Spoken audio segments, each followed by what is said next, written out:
ओम अज्ञानतिमिरान्धस्य ज्ञानाञ्जनं शलाकया चक्षुरुन्मीलितं येन तस्मै श्रीगुरुवे नमः।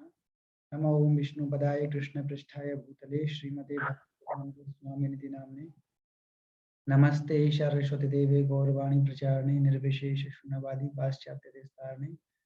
जय श्री कृष्ण चैतन्य प्रभु नित्यानंद श्री अद्वैत गदाधर श्रीवासदि गौर भक्तवृंद। हरे कृष्णा कृष्णा कृष्णा हरे हरे, हरे राम राम राम हरे हरे। हरे Krishna. Oh, Vikas and Gyan Prakash both are same place. जय। तो अच्छा, ज्ञान प्रकाश, when you came to hostel? Yesterday, Prabhu. Oh, yesterday only. Okay. Your health is okay? Okay. Okay. Okay, thank you. So, okay. Can somebody share some points from my previous class?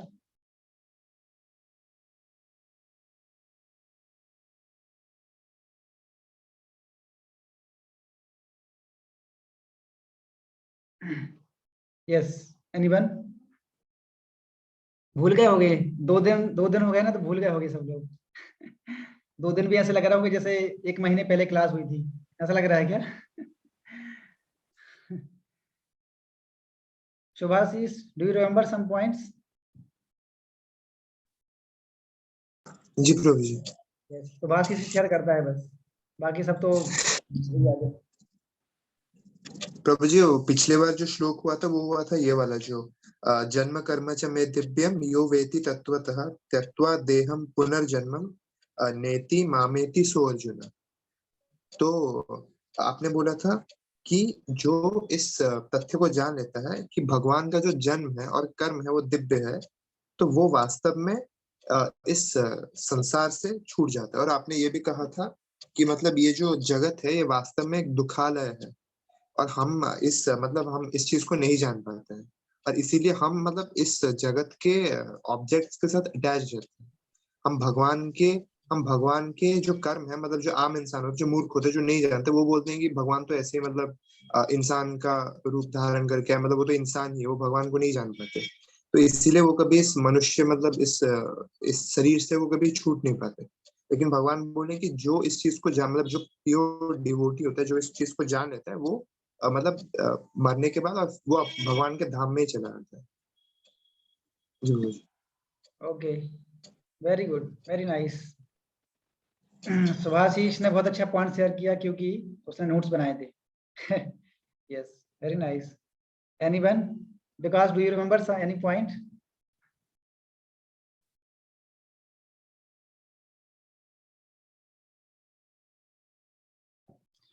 इसको वही जो बोले, मतलब जो कि मतलब भगवान को सब जान के भी मतलब वो सारा फॉलो नहीं करते, तो उनको ये मिथ्यावादी टाइप का कुछ बोला गया है।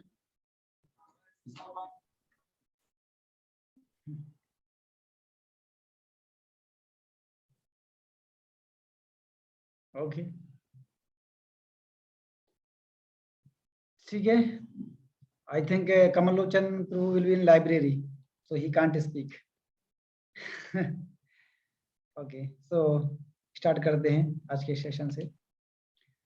तो लास्ट टाइम हमने यही देखा था कि how Krishna's activities and his birth means appearance, both are transcendental. ठीक है, तो उसमें हमने देखा था कि इस भौतिक जगत में हम लोग का जो बर्थ है, ठीक है, हमारा बर्थ होता है by force, by nature, because we are bind up by the material activities, by the 3 modes of material nature and by our karmic reaction. So we are forced to take birth in this material world, right? Screen share नहीं कर रहा हूँ क्योंकि ये मैं just ये second part मेरा चल रहा है। फर्स्ट पार्ट में ऑलरेडी आपको थोड़ा सा इंट्रोडक्शन दे दिया था, just we are recapping that previous part. 4.9 जन्म कर्म च मे दिव्यम एवं यो वेति तत्वतः त्यक्त्वा देहम पुनर्जन्म नैति मामेति सो अर्जुन। तो उसमें भगवान ये बोल रहा है कि जो व्यक्ति ये समझ लेता है कि how my appearance and my activities, मेरा जन्म एंड मेरा कर्म जो कैसा है, दिव्य है, ट्रांसेंडेंटल है, that is not material like all of us. His activities and birth both are transcendental, means beyond this material nature, three modes of material nature. इसलिए भगवान बोलते हैं कि मया दक्षिण प्रकृति सुयति सचराचरम, ये जो भौतिक प्रकृति है ये मेरी अध्यक्षता में काम कर रही है और हम इस भौतिक प्रकृति के अंडर में है कि नहीं? We are under this material nature and material nature is under the supreme personality of Godhead. So this is the difference between the living entity and supreme personality of Godhead. So Bhagwan is a supreme, powerful, supreme controller and all independent. He is not forced. इसलिए भगवान बोलते हैं कि न माम कर्माणि लिम्पन्ति, मुझे कोई भी कार्य करने की जरूरत नहीं है. I am free from all types of karmas. So this is the difference between supreme personality of Godhead and the living entity. क्योंकि भगवान का जो पूरा शरीर है वो क्या है? सच्चिदानंद है. एक पॉइंट और मैंने बोला था कि हमारा शरीर और भगवान की, हमारा शरीर और आत्मा बोथ आर डिफरेंट. आत्मा अलग है, शरीर अलग है, लेकिन इसलिए जब व्यक्ति की डेथ होती है तो आत्मा निकल जाती है, शरीर रह जाता है. लेकिन भगवान का पूरा शरीर ही क्या है? आत्मा है. इसलिए उनको क्या ना, सच्चिदानंद विग्रह, सच्चिदानंद विग्रह, सच्चित आनंद, राइट? मतलब eternal, full of bliss, full of knowledge and full of bliss. ठीक है, इस तरीके से. तो इसलिए भगवान पूरे शरीर के साथ आते हैं और शरीर के साथ ही जाते हैं. उनको बॉडी छोड़ के नहीं जाना पड़ता है. क्यों? क्योंकि बॉडी में से क्या निकलता है? आत्मा निकलती है. वो आत्मा कैसे निकलेगी? वो तो पूरा शरीर ही उनका आत्मा है. ये चीज हम अपनी जड़ बुद्धि से नहीं समझ पाएंगे. अरे ये पूरा शरीर आत्मा कैसे है? ठीक है, इसी का तो नाम है क्या? सच्चिदानंद विग्रह. भगवान का पूरा शरीर है. इवन ठीक है, ये तो बहुत दूर की बात है. आप ये देखिए, ब्रह्मा का जो शरीर है पता है किससे मिलकर बना है? देखिए, हमारा जो शरीर है, हमारा सबसे पहले क्या है? ग्रॉस बॉडी है, राइट? अर्थ, वाटर, फायर, एयर, ईथर. ठीक है, ये ग्रॉस बॉडी है. फिर इसके अंदर है क्या है? Subtle body. सटल बॉडी किन चीज से मिलकर बनी है? Mind, intelligence and false ego, that is subtle body. ठीक है, और उसके सटल बॉडी के अंदर फिर आती है आत्मा. ठीक है, और आत्मा के अंदर कौन है? Super soul. तो कितना आप सोचिए, सोल का साइज कितना है? 1/10,000 of the tip of the hair. आप बाल का सबसे आगे वाला पार्ट लीजिए, सबसे फ्रंट पार्ट बाल का, एक सिंगल पार्ट, सिंगल पीस, उसको आप 100 पार्ट में डिवाइड कीजिए. ठीक है, 100 पार्ट में डिवाइड कीजिए और उस 100 पार्ट जो मिला है, उस 100th पार्ट को लेके फिर उसको 100 पार्ट में करना है. That is inconceivable. ठीक है, हम सोच भी नहीं पाएंगे, करने की बात तो छोड़ दो. ठीक है, ये चीज है. तो जब सोल का ये साइज है तो परमात्मा उसके अंदर रह रहे हैं. ठीक है, दिस इज कंप्लीटली. इसलिए हर चीज को साइंटिफिक बेसिस पे हम समझेंगे, अगर प्रयास करेंगे तो हम नहीं समझ पाएंगे. ठीक है, साइंटिफिक बेसिस पे हर चीज को हम नहीं समझ पाएंगे. क्यों? क्योंकि ये उससे परे है, बियॉन्ड. इसलिए भगवान बोल रहे हैं कि अपरेयम इतस्तु अन्यम, कि इसे भगवान की दो प्रकृति है. भगवान बोल रहे हैं, एक परा प्रकृति है, एक क्या है? अपरा प्रकृति है. अपरा प्रकृति मतलब ये मटेरियल नेचर, मटेरियल नेचर है, और जिसमें हम हर चीज को साइंटिफिक बेसिस से समझने का प्रयास करते हैं. उसमें भी हमें परफेक्ट नॉलेज हमें नहीं मिल पाता है, मटेरियल नॉलेज का भी, है कि नहीं? जैसे माइक्रोस्कोप से हम ये स्टार्स को लेते हैं फोटो, लेकिन वो भी परफेक्ट नहीं आ पाता है, परफेक्ट पोजीशन में नहीं मिल पाती है. Why? Because instrument is imperfect.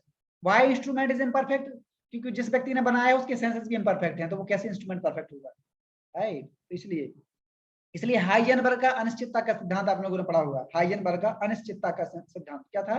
कि एक ही समय पर किसी पार्टिकल की वेलोसिटी और उसकी पोजीशन को मेजरमेंट करना क्या है? इम्पॉसिबल है. एक ही समय पे सेम टाइम पर किसी पार्टिकल की वेलोसिटी और उसकी पोजीशन को मेजरमेंट एक्यूरेट नहीं कर सकते हैं, एक्यूरेटली नहीं कर सकते हैं. समझी बात? एक समय पे कुछ किसी एक चीज को ही एक्यूरेट मेजरमेंट किया जा सकता है, आइदर पोजीशन और वेलोसिटी, बट लेकिन दोनों को साइमल्टेनियसली एंड एक्यूरेटली. समझे क्या बोला उसने? साइमल्टेनियसली एंड एक्यूरेटली दोनों को मेजर करना इम्पॉसिबल है. तो फिर भगवान को क्या समझ पाएंगे अपने इस मटेरियल बुद्धि से? ये हमें समझना पड़ेगा. इसलिए साइंटिफिक बेसिस से हम भगवान की नहीं समझ पा रहे. इसलिए भगवान बोल रहे हैं कि इस मटेरियल प्रकृति के ऊपर, इस मटेरियल नेचर के ऊपर मेरी एक और प्रकृति है, दैट इज कॉल्ड परा प्रकृति और स्पिरिचुअल एनर्जी. राइट? तो हमारा शरीर जो है 3 पार्ट में डिवाइड है. पहला ग्रॉस बॉडी, फिर सटल बॉडी, उसके बाद फिर आत्मा. लेकिन ब्रह्मा का जो पूरा शरीर है ना, वो शरीर ही पूरी इंटेलिजेंस से मिलकर बना है. पूरा ब्रह्मा का जो पूरा शरीर है वो किससे मिलकर बना है? केवल और केवल इंटेलिजेंस, केवल बुद्धि से मिलकर बना है. क्योंकि ये सब अल्टीमेटली क्या है? ये सब क्या है? मटेरियल एलिमेंट है ना. देखो टोटल कितने एलिमेंट हो गए? 5 ग्रॉस एलिमेंट है. ग्रॉस मतलब होता है जिसको हम परसीव कर सकते हैं. ग्रॉस एलिमेंट का मतलब होता है जिसको हम परसीव कर सकते हैं और जिनके माध्यम से हम चीजों को भोगते हैं, एंजॉयमेंट करते हैं. आईज, नोज, टंग, ईयर, स्किन. राइट? तो जी इनको हम परसीव कर सकते हैं. और फिर इसके अंदर होते हैं सटल एलिमेंट जिनको हम देख भी नहीं सकते हैं, but they are still exist. Like mind we can't perceive but still is exist. Intelligence we can't, more subtle intelligent is more subtle than mind, we can't perceive but still intelligence is there, क्योंकि हम जितने भी काम करते हैं सब बुद्धि से करते हैं। And false ego still subtler than intelligence. Then after false ego, more subtle is this contaminated consciousness. Contaminated consciousness का मतलब होता है दूषित आत्मा। अभी हमारी जो आत्मा है सोल, वो अभी क्या हुई, दूषित हो चुकी है, क्योंकि हम लस्ट, प्राइड, एंगर, ग्रीड और एनवियसनेस इससे पूरे भर चुके हैं, कवर ढक गए हैं अभी, राइट। जिस तरीके से सर्दियों के दिनों में कोहरा जो होता है, फॉग, वो सूर्य को ढक लेता है। Actually this is not a true statement, right. कोहरा कभी सूर्य को नहीं ढक सकता है। अरे कैसे ढकेगा सूर्य को भाई, सन कितना बड़ा है कि नहीं, कितना बड़ा है सन, वो कैसे कोहरा कैसे ढक पाएगा। तो कोहरा जो है, फॉग, वो सूर्य को नहीं ढकता है, वो किसको ढक लेता है, हमारी आंखों को ढक लेता है, right. This is the right, वो हमारी आंखों को ढक लेता है, इसलिए हम सूर्य को नहीं देख पाते हैं, ठीक है ना। इसलिए तो क्या होता है, जब सूर्य धीरे धीरे जब उगता है तो फिर धीरे धीरे कोहरा डिसिपेट हो जाता है पूरी तरीके से, फिर हम उसको देख पाते हैं। तो कोहरा कभी सन को ढक सकता है। उसी प्रकार से जो भगवान की जो एक्सटर्नल एनर्जी है, वो भगवान को कवर नहीं करती है, वो किसको कवर कर लेती है, हमें कवर कर लेती है, इसलिए हम नहीं दिख पाते भगवान, क्योंकि भगवान तो उससे कहीं सुपीरियर है ना, वो तो भगवान की एक्सटर्नल एनर्जी है, उनकी एनर्जी है, तो भगवान कैसे प्रभावित होते हैं। कई बार लोग बोलते हैं अरे भगवान माया में फंस गए। अरे भगवान कैसे माया में फंस जाएंगे, तो वो लोग मूर्ख है ना, वो कैसे माया में फंस सकते हैं। माया तो उनकी शक्ति है ना, वो तो उनकी अध्यक्षता में काम कर रही है, भगवान कैसे माया में फंसेंगे। These are like rascals and fools person, right. इसलिए ब्रह्मा का जो पूरा शरीर है किससे मिलकर बना हुआ है, केवल बुद्धि से। उनका कोई ग्रॉस बॉडी नहीं है, मतलब उनका, राइट, कोई ग्रॉस बॉडी नहीं है, केवल उनकी सटल बॉडी ही है। और सटल बॉडी में क्या है, केवल बुद्धि ही बुद्धि है। तो ये चीज, इस प्रकार की चीजों को थोड़ा डाइजेस्ट करने में मतलब अजीब सा लगता है। क्यों, क्योंकि we are hearing first time actually, this is the thing actually we have to accept, ठीक है। क्योंकि जब भगवान का पूरा शरीर आत्मा से मिलकर बना है, तो फिर ब्रह्मा का शरीर को इंटेलिजेंस से मिलकर क्यों नहीं बनेगा, क्योंकि इंटेलिजेंस अल्टीमेटली क्या है, मटेरियल है ना, लेकिन भगवान का पूरा शरीर क्या है, सच्चिदानंद है, पूरे तरीके से स्पिरिचुअल है, राइट। इसलिए that is why although he come in this material world in the human form like all of us, but still in that position also, in that form also, he never affected by these three modes of material। क्यों, क्योंकि उस body में भी भगवान क्या है, अपने original form में है, राइट। हमारे जैसा शरीर है, लेकिन कभी वो अफेक्ट नहीं होते किसी भी मिजरी से, because at the time also he is the supreme personality of God हमेशा, राइट। इसलिए जो लोग मूर्ख होते हैं, वो कभी भगवान को नहीं समझ पाते हैं। इसलिए वो भगवान यही तो बोल रहे हैं कि जो व्यक्ति ये समझ लेता है, ह्यूमन फॉर्म में आने के बाद भी जो व्यक्ति समझ जाता है कि मेरा जन्म और मेरी एक्टिविटीज ये मटेरियल नहीं है हमारे जैसे। कई बार लोग बोलते हैं कि भगवान करें तो रासलीला, हम करें तो कैरेक्टर ढीला, राइट। तो कैरेक्टर ढीला हो गई भाई हमारा, तो हम करेंगे, तो क्यों हम नकल उतारोगे तो करोगे ना भाई। तुम रासलीला को क्यों नकल कॉपी कर रहे हो, अगर तुम्हें कॉपी करना ही है तो फिर गोवर्धन उठा के दिखाओ तुम, लेकिन अगर तुम्हें कॉपी करना ही है तो फिर भगवान ने 7 साल की उम्र में लेफ्ट हैंड की सिंगरी पे, सबसे छोटी सिंगरी पे गोवर्धन उठा, तुम उठा के दिखाओ। अगर तुम्हें कॉपी करना है तो रासलीला को ही कॉपी करना है, क्योंकि ये लोग जो है इमिटेट करना चाहते हैं कि नहीं, इस तरीके से, इसलिए इसी चीज को ज्यादा वो हाईलाइट करना चाहते हैं, है ना। तो ये everything everywhere this is going on, everything, right. जिस चीज से सुधरेंगे लोग उसको वो हाईलाइट नहीं करेंगे, ठीक है ना। ये चीज है एक्चुअली। तो इसलिए भगवान जो है ह्यूमन फॉर्म में आते हैं, लेकिन उनका जो जन्म और कर्म है वो हमेशा ट्रांसेंडेंटल है। उनका जन्म हमारे जैसा नहीं होता है, हमारे जैसे हम किस तरीके से बर्थ लेते हैं by the union of man and women, but Krishna किस तरीके से नहीं है। मैंने आपको पहले भी बताया था भगवान ने कैसे अवतार लिया था। यहाँ पर सबसे पहले वो अपीयर हुए थे वसुदेव के हार्ट में, then he transferred into the heart of Devaki, then he transferred into the womb of Devaki, then he appeared, not by the sexual intercourse by Vasudev and Devaki, not like that, right। इसलिए तो material नहीं है ना उनका जन्म, इसलिए material नहीं है, direct he entered in the heart of Vasudev. ये इसलिए भगवान बोल रहा है कि मेरा जन्म और मेरी activities they are not material, they are completely transcendental, क्योंकि उनका जन्म हमारे जैसा नहीं होता है, right. This is the thing, ठीक है। तो इसलिए हम क्या है, अभी हम इस भौतिक जगत में अभी बन चुके हैं, क्योंकि वी आर फोर्स्ड टू, क्योंकि because we are dependent, we are not independent. कई बार लोग बोलते हैं ना हम इंडिपेंडेंट हैं, अरे तुम क्या इंडिपेंडेंट हो गए, है। हम तो अपने इस कान का जो लूप होता है ना, कान का ये जो लूप है, लूप, इसको भी तुम नहीं देख पाओ, कितना भी प्रयास करो तुम, कितना भी गर्दन घुमा लो, कितना भी आंखें घुमा लो, तुम कभी इस लूप को भी नहीं देख पाओगे। तुम क्या कंट्रोल करोगे, है कि नहीं। थोड़ा सा उल्टा सीधा कुछ खा लेते हैं तो बस 10 लग जाते हैं और गैस का प्रॉब्लम हो जाता है, गैस टक हो जाता है। हम क्या कंट्रोल करेंगे, क्या कंट्रोल करोगे तुम, है कि नहीं। Still people consider I am the controller, I am independent. We are completely dependent, right, under this 3 modes of material nature. वो जैसा चाहेंगे हमें ऐसा करना ही पड़ेगा, है कि नहीं, because we are completely dependent, और केवल डिपेंडेंट है इसलिए फोर्सफुली हमें यहाँ पे जन्म लेना पड़ रहा है।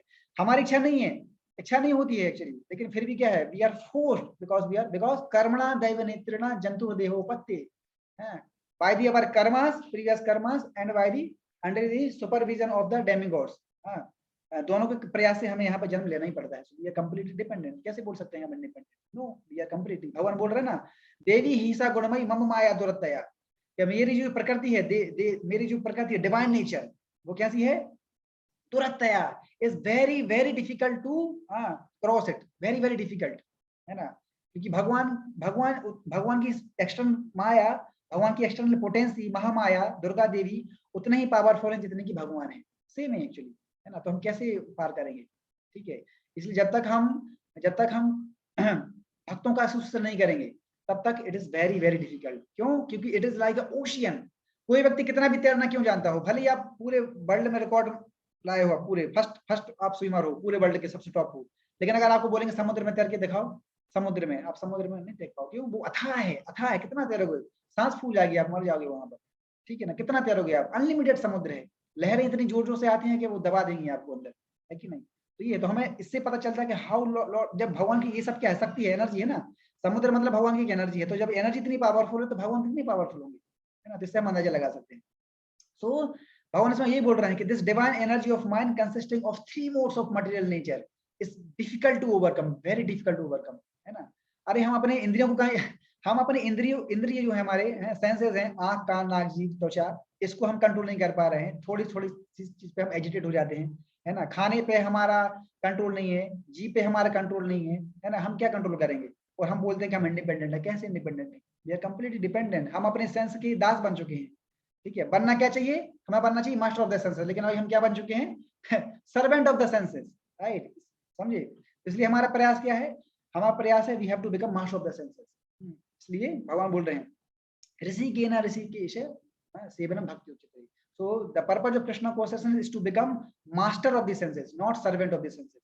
क्योंकि अगर तुम सर्वेंट बन जाओगे तो जैसा सेंसेस चाहेंगे वैसा तुम्हें लेके चले जाएंगे, लेकिन जब तुम मास्टर बन जाओगे तो हम जैसा चाहेंगे सेंसेस को वैसा करना पड़ेगा। This is the purpose of Krishna consciousness, है ना। हमें अपने सेंसेस को गुलाम बनाना है और we have to become master. हम जैसा चाहेंगे वो ना, अभी ये नहीं खाना, भी नहीं, रुक जाओ, ठीक है, इस तरीके से। तो इस तरीके, तो ये हम तभी कर पाएंगे जब हमारी इंटेलिजेंस, जब बुद्धि स्ट्रांग होगी, किससे? माइंड से, राइट। लेकिन अगर माइंड स्ट्रांग होगा तो फिर बुद्धि को भी वो दबा देगा, ठीक है। इसलिए 2 प्रकार की बुद्धि होती है, एक होता है मटेरियल बुद्धि, एक होता है स्पिरिचुअल इंटेलिजेंस, ठीक है। तो जब हम कृष्णा कॉन्शियस की प्रैक्टिस करते हैं तो हमारी जो मटेरियल इंटेलिजेंस है वो किसमें कन्वर्ट हो जाती है? स्पिरिचुअल में, और वो जो है माइंड को क्या कर देता है? दबा देता है, ठीक है ना, इस तरीके से। जैसे आप लोगों ने देखा होगा कई, जैसे घर में क्या होता है, नॉर्मली क्या होता है, पिताजी की चलती है ना, मेन पावर, ज्यादा पावर होता है, उसकी चलती है, मतलब लीडर वो होता है। लेकिन कई बार बहुत ही कम ऐसे केसेस होते हैं, मतलब कभी कभी स्पेशल केस में ऐसा भी होता है कि जहाँ पर जो माँ है हमारी, वो लीडर रहती है, मतलब उनकी शक्ति ज्यादा चलती है, वो लीड करती है फैमिली को, पिता की उतनी नहीं चलती है। बहुत कई ऐसा होता है बहुत सारे घरों में, ठीक है। लेकिन नॉर्मली क्या होता है, intelligence is more powerful than mind, ठीक है। इस तरीके से हमें ये देखना पड़ेगा। तो इंटेलिजेंस को हम तभी स्पिरिचुअल बना सकते हैं जब हम कृष्णा कॉन्शियस की प्रैक्टिस करेंगे, तभी हम देख पाएंगे कि what is right, what is wrong. Otherwise we will be simply tracked by this our senses and we become servant, ठीक है, एंड लॉस्ट अवर इंटेलिजेंस, ठीक है। ध्यायतो विषयान पुंसा संगस्ते सुपजायते, इस लोग हमने बहुत डिटेल में चर्चा किया था कैसे जब हम किसी सेंस ऑब्जेक्ट पे जब कंटेम्पलेशन जब शुरू करना देते हैं तो वो अल्टीमेटली फिर क्या रिजल्ट क्या होता है? We become fall into the material pool, completely destroyed, ठीक है, इस तरीके से। तो फिर इसमें भगवान बोल रहे हैं कि माई अपीयरेंस एंड डिसअपीयरेंस, है ना। ये बहुत हमें देखो, ये वर्ड बहुत इंपॉर्टेंट है, अपीयरेंस एंड डिसअपीयरेंस, ठीक है। तो इसमें बर्थ एंड डेथ नहीं होता है, इसलिए भगवान और भगवान के डिवोटीज जो लोग हैं, डिवोटीज एंड भगवान, इनके लिए कभी बर्थ और डेथ ये वर्ड कभी यूज नहीं किया जाता है, ठीक है। इनके लिए क्या यूज किया जाता है? Appearance and disappearance. Appearance means आविर्भाव एंड डिसअपीयरेंस मींस तिरोभाव, मतलब जैसे बर्थ जो है, बर्थ मतलब अपीयरेंस और डेथ मतलब डिसअपीयरेंस। तो इसलिए इनको कभी भी, इनके लिए ये वर्ड बोलना ही गलत है एक्चुअली, ये वर्ड ही बोलना गलत है, इट इज ऑफेंस एक्चुअली, क्योंकि उनका ना तो कभी जन्म होता है ना कभी डेथ होती है, क्योंकि भगवान और भगवान के जो रिप्रेजेंटेटिव हैं, भक्त जो हैं, डिवोटीज हैं, वो यहाँ पर आते हैं जीवों को उद्धार करने के लिए, राइट, आते हैं, उसके बाद फिर वो चले जाते हैं। लाइक इसमें प्रभुपाद एग्जांपल जैसे सन, सूर्य, तो सूर्य अपीयर होता है और डिसअपीयर होता है, उसका ना बर्थ और डेथ नहीं होता है, है कि नहीं। जैसे छोटा बच्चा है तो वो उसको ज्यादा ज्ञान नहीं है, तो वो क्या सोचेगा, और अभी सूर्य का भी जन्म हो गया, और शाम को जब सूर्य जब ढल जाता तो बोलेगा सूर्य अभी मर गया। राइट। तो ऐसा नहीं है, वो हमारी आंखों से उजल हो गया है, but sun is still there, sun is still there. ठीक है, जैसे जब रात खत्म होगी सुबह फिर से सूर्य आएगा, तो वो तो चक्कर चल रहा है, सूर्य हमेशा है, कभी उसका एग्जिस्टेंस खत्म नहीं होता, हमेशा से है, लेकिन वो हमारी आंखों से उजल हो जाता है। जैसे आप देखेंगे, जैसे कभी हम आकाश में देखते हैं, तो कभी आप एरोप्लेन देखते हो या हेलीकॉप्टर देखते हो नहीं देखते हो, तो हेलीकॉप्टर जब हमारी आंखों के जब सामने आ जाता है तब उसका हमें साउंड दिखाई देता है कि हाँ हेलीकॉप्टर आ गया, फिर हम देखते भी हैं। इसका मतलब ये थोड़ी कि जब हमें वो जब नहीं दिख रहा था उससे पहले वो आकाश में नहीं था, तब भी था, लेकिन उस समय ना तो उसका साउंड था, वो बहुत दूरी पे था, एक्चुअली बहुत दूरी पे था, तो ना हमें दिख रहा था ना साउंड आ रहा था। लेकिन जैसे जब पास आ गया तो वो दिख भी रहा है और साउंड भी आ रहा है, लेकिन जैसे जैसे जब दूर चला जाएगा फिर से साउंड भी चला जाएगा, दिखेगा भी नहीं। तो इसका मतलब ये नहीं है कि वो अभी चला गया, मतलब उसका एग्जिस्टेंस खत्म हो गया, वो आकाश में मिल चुका है, नहीं मिला नहीं है, वो उसी में है। जैसे कई बार लोग बोलते हैं जब व्यक्ति की डेथ होती है तो आत्मा जो है वो शरीर मतलब भगवान में मिल जाती है मतलब कि उसमें मर्ज हो गई, मतलब उसका एग्जिस्टेंस खत्म हो गया, नहीं, ये चीज हम पहले लेक्चर में डिस्कस कर चुके हैं। आत्मा का जो एग्जिस्टेंस है वो हमेशा रहता है, ठीक है, आत्मा का जो एग्जिस्टेंस है वो हमेशा रहता है, वो कभी भी मतलब भगवान में मर्ज नहीं करते हैं। मर्ज करने का मतलब क्या है, मतलब ऐसा नहीं है कि वो उसका एग्जिस्टेंस खत्म हो गया है, एग्जिस्टेंस उसका कभी खत्म नहीं होता है, वो हमेशा रहता है। जैसे एग्जांपल दिया था ग्रीन ट्री और ग्रीन बर्ड, तो ग्रीन बर्ड जब ट्री में मिल जाती है तब वो उसमें रहती है, दूर से ऐसा लगेगा कि वो मिक्स हो गई है, मतलब अब चिड़िया खत्म हो गई, नहीं, जब आप पास में जाओगे तो चिड़िया उसमें बैठी है, ठीक है, उसका क्योंकि living entity and super soul both are different actually. Living entity का एग्जिस्टेंस है हमेशा हमेशा रहेगा, और सुप्रीम सोल का एग्जिस्टेंस है हमेशा हमेशा रहेंगे, दोनों कभी एक दूसरे में मिलेंगे नहीं, कभी नहीं मिलेंगे, हमेशा रहेगा, ठीक है। तो ये चीज हमें समझना, इसलिए भगवान के लिए और भगवान के भक्तों के लिए कभी भी बर्थ और डेथ कभी यूज नहीं करना चाहिए, नेवर। अपीयरेंस एंड डिसअपीयरेंस, आविर्भाव एंड तिरोभाव, ठीक है, this is very very important, ठीक है। सन का एग्जांपल मैंने बता दिया, और इसी को बोलते हैं एब्सोल्यूट, एक्चुअली इसी को बोला जाता है absolute. Try to understand, it is very very important point, absolute world. Absolute world का मतलब क्या होता है, absolute world means there is no difference between the person and the words, समझिए बात, एब्सोल्यूट मतलब there is no difference between the person and words, मतलब उस व्यक्ति और उस व्यक्ति के वर्ड्स शब्द जो निकल रहे हैं दोनों में कोई अंतर नहीं है, बोथ आर सेम। अब इसके समझिए सिंपल एग्जांपल, जैसे अभी मैं बोल रहा हूं, ठीक है, अभी मैं बोल रहा हूं तो मेरे जो वर्ड्स हैं, मेरे वर्ड्स और मैं खुद दोनों एक जैसे नहीं है, एक्चुअली दोनों अलग अलग हैं, मेरी आवाज अलग है और मैं अलग हूं, दोनों अलग अलग हैं, समझिए बात है कि नहीं, दोनों अलग अलग हैं एक्चुअली, क्योंकि वर्ड्स जो निकल रहे हैं वो अलग है, लेकिन व्यक्ति जो बोल रहा है वो अलग है, ठीक है। उसी प्रकार से लेकिन तो ये तो अलग है, इसलिए इसको बोला जाता है ड्यूअलिटी, क्या बोला जाता है, ड्यूअल, ड्यूअल मतलब दो, मतलब मेरी आवाज अलग है और मैं व्यक्ति जो हूँ वो अलग अलग है, ड्यूअल वर्ड। लेकिन एब्सोल्यूट का मतलब क्या होता है, एब्सोल्यूट मतलब कि मेरी आवाज और व्यक्ति दोनों में कोई अंतर नहीं है। एग्जाम्पल क्या है, जब हम चैंटिंग करते हैं हरे कृष्णा कृष्णा कृष्णा हरे हरे, हरे राम राम राम हरे हरे, तो ये जो हरे कृष्ण महामंत्र है तो इसमें क्या है, तो इसमें मतलब नेम, तो this name Krishna the supreme personality of godhead and this name both are same, मतलब व्यक्ति कृष्णा और ये जो नाम है, समझे, मतलब person and this word both are same, both are same. कैसे, क्योंकि जब हम जिस हरे कृष्ण महामंत्र के जब करते हैं, जब हम उसको सुनते हैं, at that time Krishna personally comes and dance on the tongue of the chanter, जो व्यक्ति जब करता है उसके टंग पे भगवान आके वहां पे डांस करते हैं, टंग पे जब हम बोलते हैं तो समझिए, इसका मतलब क्या है कि Krishna himself and the name of Krishna both are non different. तो इसमें बोलते हैं कि नाम चिंतामणि कृष्ण चैतन्य रस विग्रह पूर्ण सिद्ध नित्य मुक्त अभिनत्व नाम नामिनो, राइट। तो नाम चिंतामणि, ये जो नाम है कैसा चिंता का मणि है, मतलब सारी चिंताओं खत्म कर देता है, नाम चिंतामणि कृष्ण चैतन्य रस विग्रह, रस विग्रह मतलब पूरा रस ही रस है, इसमें नेक्टर ही नेक्टर है, जूस ही जूस है एक्चुअली, रस विग्रह सारे रसों का स्रोत है, केवल केवल आनंद ही आनंद है, केवल आनंद कंद, पूर्ण सिद्ध नित्य मुक्त, पूर्ण सिद्ध मतलब पूरी तरीके से कंप्लीट है, कंप्लीट 100%, नित्य मुक्त हमेशा liberated, always liberated, never mind this material world, never, and you can say नित्य मुक्त मतलब होता है कि कभी भी इस भौतिक जगत की टाइम प्लेस एंड सर्कमस्टेंसेस कभी प्रभावित नहीं होता है, डजंट मैटर कितनी भी बैड सिचुएशन क्यों ना हो इस भौतिक जगत में, लेकिन ये जो हरे कृष्ण महामंत्र का जो नेम है ये कभी भी इस भौतिक जगत से कभी भी अफेक्ट नहीं होता है। क्यों अफेक्ट नहीं होता है, क्योंकि ये जो नाम है इस भौतिक जगत का है ही नहीं, ये कहां से आया है, आध्यात्म जगत से आया है, तो इस पर कैसे अफेक्ट हो पाएगा, नहीं हो पाएगा, राइट। इसलिए पूर्ण सिद्ध नित्य मुक्त अभिनत्व नाम नामिनो, अभिनत्व, अभिनत्व मतलब क्या होता है नॉन डिफरेंट, ठीक है, नॉन डिफरेंट। वो किस किस में नॉन डिफरेंट है? नाम नामिनो, ठीक है, नाम, नाम मतलब क्या होता है? भगवान का नाम। एंड नामिनो, नामिनो मतलब भगवान खुद। तो इसलिए भगवान कृष्ण और भगवान का नाम दोनों में कोई भी अंतर नहीं है। This is called absolute. तो भगवान और भगवान के नाम में कोई अंतर नहीं है। जब भी हम भगवान का नाम बोलते हैं, भगवान पर्सनली वहां पे आ जाते हैं। इसलिए भगवान बोलते हैं, नारद मुनि से बोल रहे हैं, क्या बोल रहे हैं? बोले हैं ना हम बसामी वैकुंठे योगी नाम हृदय न चा मद भक्ता यत्र गायति तत्र तिष्ठामि नारद। कितना बढ़िया श्लोक बोल रहा है। देखो भगवान इस चीज को, इस पॉइंट को, इस श्लोक को वहां प्रूव कर रहे हैं नारद मुनि को। क्या बोल रहे हैं कि हे नारद, ना हम बसामी वैकुंठे, मैं वैकुंठ में निवास नहीं करता हूँ, तो फिर कहाँ निवास करते हो? योगी नाम हृदय न चा, मैं योगियों के हृदय में भी निवास नहीं करता हूँ, तो फिर कहाँ निवास करते हैं? यत्र मद भक्ता यत्र गायन्ति, मेरे भक्त लोग जहां पर मेरे कीर्तन का गुणगान करते हैं, जहां पर चैंटिंग करते हैं, तत्र तिष्ठामि नारदा, ओ नारद मैं वहां पे निवास करता हूँ। राइट। तो वैकुंठ में निवास नहीं करते, योगी के हृदय में निवास नहीं करते, वहां निवास करते जहां पर उनके भक्त चैंटिंग करते हैं और जोर जोर से संकीर्तन करते हैं, हरे कृष्णा कृष्णा कृष्णा हरे हरे, हरे राम राम राम हरे। वहां पर जो है भगवान निवास करते हैं। इसका मतलब क्या है कि भगवान और भगवान का नाम इसमें कोई अंतर नहीं है। जैसे ही भगवान का कीर्तन होता है, भगवान साक्षात वहां पर आ जाते हैं। Right, this is called absolute. समझे? तो हमारा वर्ड्स इस भौतिक जगत में व्यक्ति और व्यक्ति से रिलेटेड जो भी चीजें हैं उसमें बहुत अंतर होता है, लेकिन भगवान और भगवान से जुड़ी जितनी भी चीजें हैं उसमें कोई अंतर नहीं होता है। इसी का नाम क्या है? एब्सोल्यूट। ठीक है, इसलिए दिस वर्ल्ड, ये जो मटेरियल वर्ल्ड है, ये क्या है? लोअर नेचर है, क्योंकि यहाँ पे हर चीज मटेरियल है। ठीक है ना?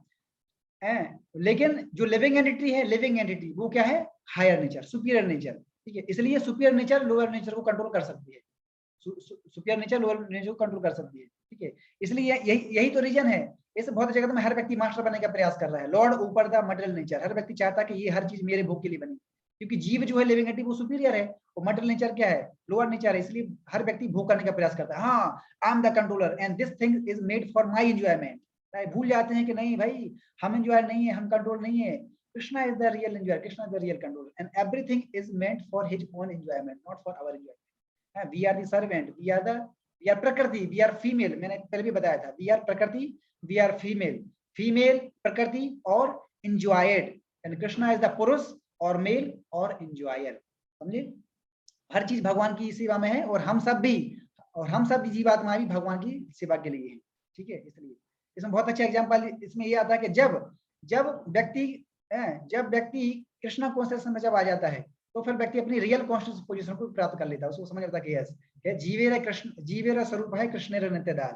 राइट, क्या जीव का रियल स्वरूप क्या है? भगवान से प्रेम करना और भगवान की सेवा करना है। तो इसमें प्रभुपाद बहुत अच्छा एग्जांपल दे रहे हैं। इसमें प्रभुपाद बोल रहे हैं कि जैसे लोहा, iron, when you put iron in the fire, when you put iron in the fire, तब क्या होता है? it becomes warmer and warmer and warmer, and one time एक पॉइंट ऐसा आएगा जब वहां पर रेड हॉट हो जाएगा, पूरी तरीके से क्या हो जाएगा? रक्त तप्त, पूरी तरीके से लाल हो जाएगा। तो उस समय आप उसको लोहा नहीं बोल सकते। अभी वो लोहा नहीं रहा, अभी वो आग ही बन चुका है, अभी वो आग ही है, क्योंकि अगर आप उसको टच करोगे तो वो आपको जला देगा।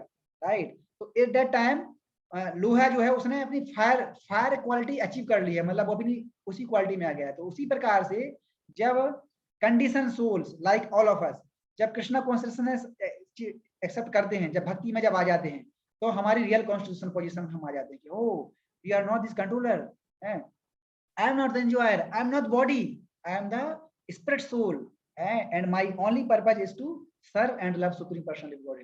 आई am eternal servant, Krishna is my supreme master, and my only business is to love and serve Krishna. Right? So ये इसको बोलते हैं डबटेल। डबटेल मतलब क्या होता है कि हर चीज को भगवान की सेवा में यूज करना है, इसको बोलते हैं डबटेल। ठीक है, instead of using for our own enjoyment, we should use in the enjoyment of Krishna. That is called dovetail in Krishna consciousness. Right, इसलिए एक इंडिया में एक कहावत है, बोलते हैं भजन करो पूजन करो मोरते जनलो है।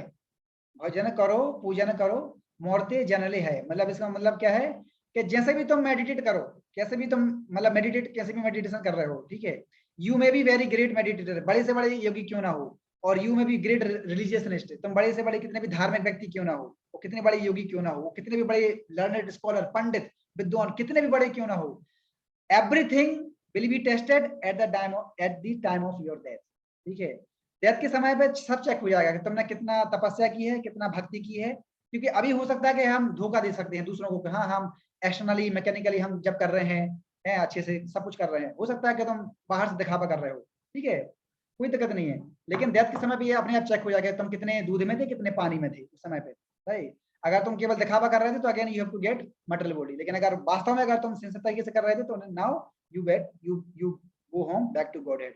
त्यक्त्वा आदि हम पुनर्जन्म नेति मामेति स्वजन। इसलिए कभी भी हमें कपट, हमारे अंदर कभी कपटता नहीं होना चाहिए। कपटता का मतलब क्या होता है? कपटता का मतलब होता है कि व्यक्ति के अंदर कुछ और है बाहर कुछ और है, अंदर कुछ है लेकिन बाहर कुछ और दिखा रहा है, तो वो कपटता नहीं होना चाहिए, ठीक है, बल्कि एक ही जैसा रहना चाहिए, अंदर और बाहर से एक जैसा रहना चाहिए, दैट इज कॉल्ड सिंप्लिसिटी, ठीक है। ओरिजिनल जो हमारा नेचर है बाहर भी वैसे ही होना चाहिए, ठीक है ये। और ऐसे ही लोग जो है भक्ति कर पाते हैं और वही भक्ति में टिक पाते हैं। कपटता जो लोग होते हैं वो कभी भक्ति नहीं कर पाएंगे, कभी टिक भी नहीं पाएंगे, ठीक है। और ऐसे लोगों को भगवान कभी भक्ति देते भी नहीं है, ठीक है।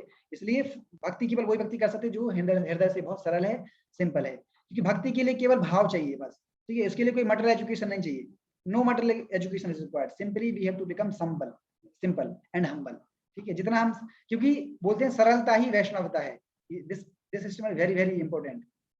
सिंप्लिसिटी इज द वैष्णविज्म, सरलता ही क्या है? वैष्णवता है। तो जो व्यक्ति जितना सरल होता है अपने अंदर से, जितना सिंपल होता है व्यक्ति, वो उतना जल्दी एडवांसमेंट करेगा भक्ति में, उतना जल्दी। क्यों? क्योंकि उसके अंदर कोई कपटता है ही नहीं, जिसको उसको जैसा तुम बोल दोगे वो एज इट इज को फॉलो करेगा, बहुत जल्दी भक्ति में एडवांसमेंट करेगा। इसलिए भक्ति करने के लिए बस केवल एक ही क्वालिफिकेशन चाहिए। What is that qualification? We have to become as much as humble. प्रणादपि सुनीचेना तरोर इव सहिष्णुना अमानिना मान देना कीर्तन्या सदा हरि। तो जो व्यक्ति one who is a more humble than the blade of grass, जो घास के तिनके से भी ज्यादा हम्बल है, राइट, और more tolerant than a tree, और पेड़ से भी ज्यादा सहिष्णु है, more tolerant than a tree. And अमानिना, कभी भी खुद रेस्पेक्ट, खुद सम्मान की आशा नहीं लगता, बल्कि अमानिना मान देना, हमेशा दूसरों को ये सोचता रहता है कैसे मैं दूसरों को सम्मान दूं।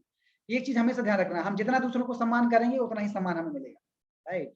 खुद जितना रेस्पेक्ट की भावना करोगे उतना रेस्पेक्ट आपको मिलेगा नहीं। इसलिए हमेशा हम दूसरों को सम्मान करना चाहिए, जितना आप दूसरों को सम्मान करोगे लोग उतना ही आपका सम्मान करेंगे। कभी हमेशा नहीं सोचना चाहिए अब तो हम पंडित बन गए, भक्त बन गए हैं, अब तो हम अब क्यों माता पिता के पैर छूएंगे। नहीं नहीं, कभी नहीं, कभी नहीं।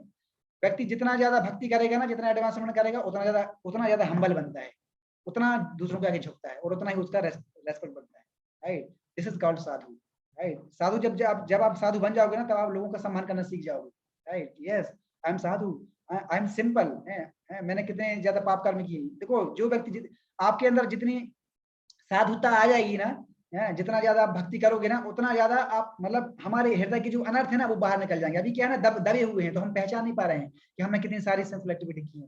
लेकिन जितना जब भक्ति की प्रैक्टिस करोगे ना, तब वो जो सिंफुल एक्टिविटी है, लस्ट, प्राइड, एंगर, वो बाहर निकलना शुरू हो जाएंगे, बाहर निकलेंगे। अभी तो बाहर निकलेंगे तो दिखेंगे फिर आपको, अरे मैंने इतने सारे पाप कर्म किए हैं बार बार। तो निकल रहे हैं, इसका मतलब समझ जाना चाहिए कि अभी धुलाई हो रही है।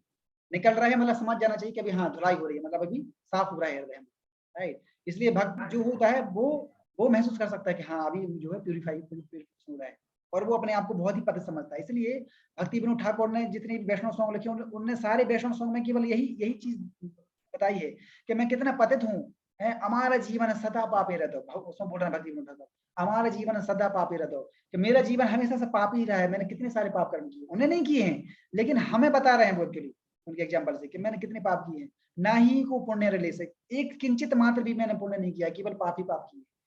ये व्यक्ति कौन सोच सकता है, कौन बोल सकता है? वही व्यक्ति बोल सकता है जो व्यक्ति जितना ज्यादा हम्बल है, राइट। जो जितना ज्यादा कपट है, जिसके अंदर जितना फॉल्स होगा, वो थोड़ी ना बोल पाएगा। वो तो ये बोलेगा अरे मैं मास्टर हूँ, मेरी कोई गलती नहीं है। जिसके अंदर जितना फॉल्स होता है वो कभी भी मिस्टेक को स्वीकार नहीं करता है। मिस्टेक को केवल वही स्वीकार करता है जो व्यक्ति हम्बल होता है। ठीक है भाई, गलती हमारी है, आप सही है, और व्यक्ति केवल उसी का सम्मान होता है जो हमेशा अपने को मिस्टेक समझ लेता है कि हाँ हमारी गलती है। इसलिए तो ये सब साधु के लक्षण है एक्चुअली, ठीक है। तो भगवत गीता में बस हमें यही सब सिखाती है, ठीक है। तो इसलिए आप कितने भी बड़े स्कॉलर क्यों ना हो, ठीक है, लेकिन मृत्यु के समय आप चेक हो जाएगा एक्चुअली। क्यों? क्योंकि अगर अंतकाले अगर नारायण की स्मृति नहीं हो रहा है, at the time of death अगर भगवान का स्मरण नहीं आ रहा है, इसका मतलब समझ लेना चाहिए कि हम केवल मैकेनिकली कर रहे थे, बस केवल सिंसियर नहीं कर रहे थे। इसलिए whatever we are doing we should do very very sincerely, ठीक है। ये क्योंकि बॉडी सबको छोड़ना है, ठीक है, at the end of life, ठीक है। अंतकाले च मामेवा स्मरण मुक्त्वा कालेवरम। तो जब लास्ट समय में जब अगर भगवान का स्मरण नहीं आ रहा है, इसका मतलब समझ लेना चाहिए कि बस केवल हम टाइम वेस्ट ही कर रहे थे। इसलिए whatever we are doing we should do 100%। So how Krishna appears in this in his transcendental body, how disappears, कैसे समझेंगे कि भगवान का जन्म और कर्म, भगवान का अपीयरेंस एक्टिविटी कैसा है, ट्रांसजेंडल है, कैसे समझेंगे? उसके लिए हमें एक क्या चाहिए, एक हमें गुरु चाहिए। क्या चाहिए? गुरु, जो हमें बताएगा। तो हमें उसके लिए एक गुरु के पास जाके सरेंडर होना पड़ेगा। वो व्यक्ति हमें बताएगा कि कैसे, क्यों, हमें कैसे पता चलेगा कि भगवान के जन्म कर्म है? कोई बताने वाला होना चाहिए ना, जैसे स्टूडेंट होता है, विद्यार्थी, शिष्य, तो उसको पढ़ाई करने के लिए एक टीचर चाहिए। उसी प्रकार से आध्यात्म जगत में जानने के लिए, भगवान की लीलाओं को जानने के लिए, भगवान कौन है उसके बारे में जानने के लिए हमें गुरु चाहिए जो हमें बताएगा। तद्दुद्धि परिपाते न परिप्रश्न निश्चय, ये हम आगे भी डिस्कस करेंगे 4.34 में। तो सबसे पहले what is the first qualification to inquire the spiritual life? First qualification is to surrender. Sorry, surrender नहीं, पहले अप्रोच, पहले गुरु के पास जाना चाहिए। फर्स्ट क्वालिफिकेशन, गुरु के पास अप्रोच करना चाहिए। देन उसके बाद जब गुरु के पास चले जाओगे फिर क्या करोगे? गुरु के पास जाओगे फिर क्या करोगे? ठीक है, दंडवत प्रणाम करना चाहिए, प्रणाम करो। उसके बाद सर्व करो उसको। जब तुम सर्व करोगे, सेवा करोगे, तो गुरु प्रसन्न हो जाएगा, और जब प्रसन्न हो जाएगा तो उसके बाद फिर आप जो है सबमिसिवली आप उससे फिर इंक्वायर करो, अर्थात तो ब्रह्म जिज्ञासा। फिर उसके बाद क्वेश्चन आंसर सेशन करो। ठीक है, ऐसा नहीं कि जाते साथ पहले क्वेश्चन आंसर शुरू हो गए, नो, सबसे पहले गुरु की सेवा करना चाहिए। जब गुरु की सेवा करते हैं तो गुरु प्रसन्न हो जाता है, उसके बाद फिर हमें अर्थात तो ब्रह्म जिज्ञासा, फिर उसके बाद हमें सबमिसिवली क्वेश्चन आंसर करना चाहिए। दिस इज द सिस्टम कि how one should get the real knowledge spiritual life. तो first of all one should accept spiritual master. एक गुरु हमें मिलना चाहिए के लिए। गुरु जब फिर मिल जाएगा तब उसके बाद फिर हमें वो ज्ञान देगा। इसमें शास्त्र में बहुत सारे एग्जांपल हैं। So one has to learn all these things from a person who is in knowledge in all these things, जिसको इस चीज का ज्ञान है। ठीक है, ऐसा नहीं है केवल भगवद गीता हमने पढ़ लिया, पैसों में खरीद लिया, केवल भगवद गीता पढ़ने से ही हम सब समझ जाएंगे, नहीं। अगर ऐसा होता कि गीता पढ़ने से सब लोग समझ जाते, तो आज देखो कितनी सारी इंजीनियरिंग की बुक्स हैं मार्केट में, कितनी सारी अवेलेबल है, लेकिन फिर क्यों हमें स्कूल जाना पड़ रहा है, क्यों कॉलेज जाना पड़ रहा है? अगर खाली बुक पढ़ने से समझ जाते तो टीचर की जरूरत क्यों पड़ रही है?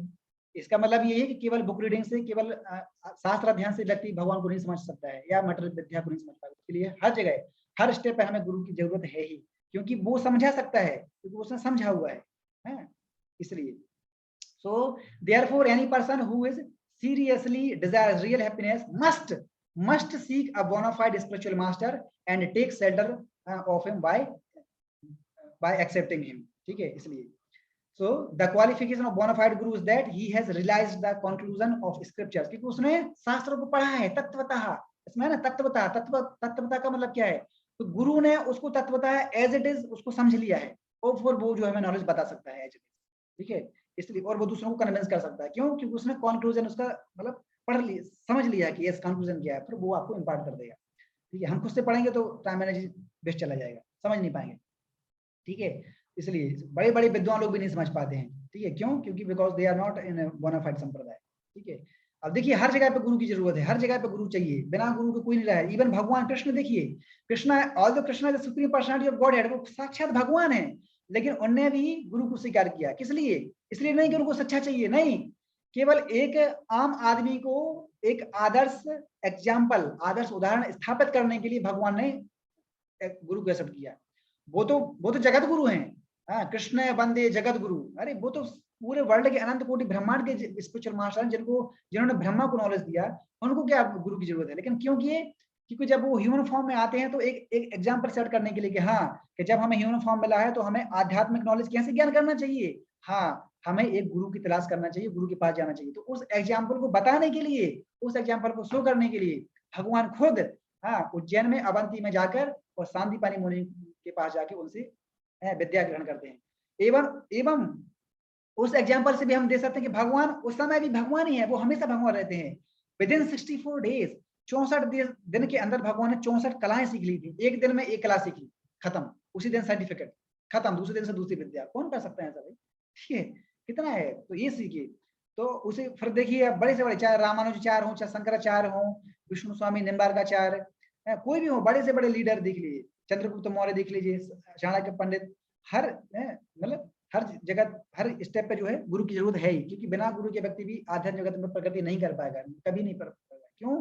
क्योंकि गुरु जो होता है वो एक लिविंग एंटिटी और भगवान के बीच में ब्रिज का काम करता है।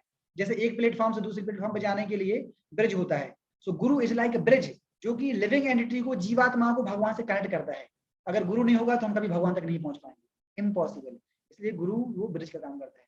लॉर्ड चैतन्य महाप्रभु खुद भगवान, लेकिन फिर भी उन्हें ईश्वर पुरी को गुरु से एक्सेप्ट किया। क्यों? केवल इसी के लिए, ताकि लोगों को ये बताने के लिए कि हाँ जीवन में गुरु की जरूरत है ही, नहीं तो हम आदि नहीं कर। इसी को बोला जाता है क्या? डिसाइपलिक सक्सेशन, गुरु शिष्य परंपरा। सो डिसाइपलिक सक्सेशन मस्ट बी एक्सेप्टेड। शिष्यस्ते हम साधि माम त्वाम प्रपन्नम। तो अर्जुन आध्यात्म जगत में हमें प्रगति करने के लिए हमें गुरु चाहिए ही चाहिए, ठीक है। फ्रेंड लेवल पर ये नहीं हो सकता है, गुरु शिष्य के बीच में ही ये डिस्क्रिमिनेशन हो सकता है, क्योंकि ये क्या है? मोस्ट कॉन्फिडेंशियल नॉलेज, ठीक है। तो इसलिए लास्ट में फिर भगवान यही बोल रहे हैं कि दिस इनक्विजिटिवनेस, मतलब ये जो है गुरु शिष्य के बीच में जो रिलेशनशिप है, तो केवल वही जो है भगवान तक हमें पहुंचा सकता है। तो भगवान का अपीयरेंस और डिसअपीयरेंस कैसे ट्रांसेंडेंटल है, ठीक है। सो इसलिए for that we must know it from persons who are in this knowledge, who knows Krishna in actually in truth, and that way we shall be able to put ourselves constantly in Krishna consciousness, and the result will be that tyaktva deham punarjanma neti mamiti swarjuna. By quitting this body, this present body, we shall at once transfer to the transcendental world. This is the process of Krishna consciousness, ठीक है। तो इसलिए भगवान की अगर हमें activities को समझना है कि how Krishna's appearance and disappearance is transcendental, so we must approach the bona fide guru who knows Krishna in tatvata actual. So this is the purpose of Krishna consciousness. Hare Krishna. Thank you very much. किसी को कोई प्रश्न तो पूछ सकते हैं। प्रभु जी आपने वो भेजा था कि कृष्णा का जो प्लानिंग की था ना, don't make any plan except Krishna plan, तो वो कैसे मतलब समझाइए। हाँ, आप देखो ना, जीवन में व्यक्ति कितना प्लान करते हैं, हम कितने प्लान करते हैं, लेकिन हमारे प्लान बार बार फेल हो जाते हैं। एवरी स्टेप हमारे प्लान फेल हो जाते हैं। इसका मतलब ये स्टेटमेंट क्यों दिया गया है? ये बताने के लिए कि डोंट कंसीडर दैट कि your plan is perfect, right. उसका मतलब ये है, ये मत सोचो कि हम जो प्लान बना रहे हैं बस वही परफेक्ट है और यही होकर ही रहेगा। No, your plan is not perfect. Ultimately Krishna का जो प्लान है बस वही परफेक्ट होगा, राइट, ठीक है। जैसे आप देखिए ना, कई बार ऐसा होता है, जब कोई व्यक्ति, जब कोई एक्सीडेंट हो जाता है तो फिर वो हॉस्पिटल में जाता है, बहुत हाथ जोड़ता है, मतलब डॉक्टर के हाथ जोड़ता है। डॉक्टर क्या बोलता है? डॉक्टर कभी ये बोलता है कि हाँ ठीक है, तुम 1 करोड़ रुपए दो, मैं गारंटी लेता हूँ, मैं पेशेंट को बचा लूंगा। कभी बोलता है क्या? कभी नहीं बोल सकता। क्यों? डॉक्टर को भी पता है कि it is not in my hand, ultimately किसके ऊपर है? ये भगवान के। तो हमारा प्लान कुछ भी हो, हम भले कितने भी सोच रहे हैं कि हम इतने पैसे देके हम उनको बचा लेंगे, नहीं, यू कांट सेव। भगवान की जो इच्छा है, उस सुप्रीम विल है, उसी की इच्छा से होगी बस, ठीक है। इसलिए हमें प्लान करना चाहिए, लेकिन डोंट कंसीडर दैट कि your plan is perfect, right. Ultimately we should depend on the Krishna's plan. This is the point, understanding. उनकी जो इच्छा होती है वहीं से होगा, उनकी इच्छा के बिना, उनके प्लान के बिना सिंगल पत्ता भी नहीं हिलता है, समझी बात। इसलिए we should always consider that Krishna's plan is the ultimate, ठीक है। So don't consider that your plan is the ultimate, no. अगर आप खुद के प्लान को अल्टीमेट समझोगे तो जब वो फेल हो जाएगा तो लगेगा यार बहुत दुखी हो जाओगे, लेकिन जब ये समझोगे नो भगवान का ये प्लान था, ठीक है, तो उनकी इच्छा है, ठीक है, तो फिर कभी एंजाइटी में नहीं आओगे। इसी को बोला जाता है Krishna consciousness, put Krishna in the centre, ठीक है।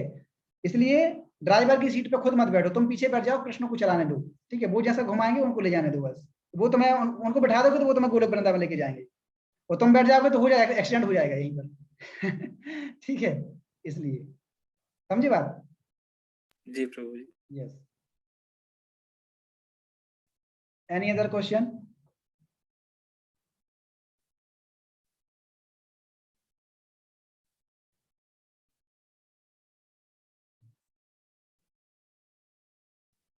ओके, ठीक है। तो आज के सेशन को यहीं पे रखते हैं। तो मैं क्विज का लिंक भेज रहा हूँ ग्रुप पर, हमारा जो सीईटी सर्टिफिकेशन का जो ग्रुप है उस पर मैं भेज रहा हूँ, तो आप उस पर जाके तुरंत ज्वाइन कीजिए। और ये जो लिंक है 8:30 बजे ये डिसेबल हो जाएगा, ठीक है। 8:30 तक आपको एग्जाम को फिनिश करना है। 8:30 के बाद ये लिंक काम नहीं करेगा, ठीक है। तो मैं आपको भेज रहा हूँ ग्रुप पर, आप वहां जाके और एग्जाम देना शुरू कीजिए, ठीक है। यह आज की सब यहीं पे रुकते हैं। हरे कृष्णा कृष्णा कृष्णा हरे हरे, हरे राम राम राम।